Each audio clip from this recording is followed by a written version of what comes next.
আজি কেইটামান simple exercise লৈ আহিছোঁ সদায় মই কৰিয়ে থাকোঁ যিসকলে চেয়াৰত বহি থাকিব লগা হয় বা দিনটোত মুভমেণ্ট নহয় ইমান তেওঁলোকে বহি বহি কৰিব পাৰে এনেদৰে হাতকেইটাৰ মুভমেণ্ট কৰিব পাৰে তাৰপিছত ব্ৰিডিং এক্সাৰসাইজটো এনেকৈ তলত বহিব নোৱাৰাসকলে ওপৰত বহি কৰিব পাৰে প্ৰথমে ৰাইট চাইডৰ নষ্টলেদি নাসিকাইদি উশাহটো ভিতৰলৈ লৈ অলপ টাইম হোল্ড কৰি লেফ্ট চাইডৰ নাসিকাইদি উশাহটো এৰি দিব লাহে লাহে যিমান পাৰে হোল্ড কৰিবলৈ চেষ্টা কৰিব এনেদৰে ডেইলি 15 মিনিটছ মান হ'লেও কৰিব চেষ্টা কৰিব লাগে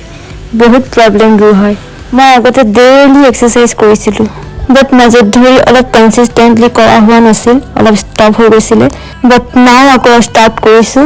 মই দিনটোত 20 মিনিট মান হ'লেও চেলেঞ্জ হিচাপে এক্সাৰসাইজ কৰিম আৰু মোৰ লগতে আপোনালোকেও কৰিব পাৰে যিসকল অসুস্থ দিনটো বহি শুই থাকিবলগীয়া হয় তেওঁলোকে ট্ৰাই কৰিব পাৰে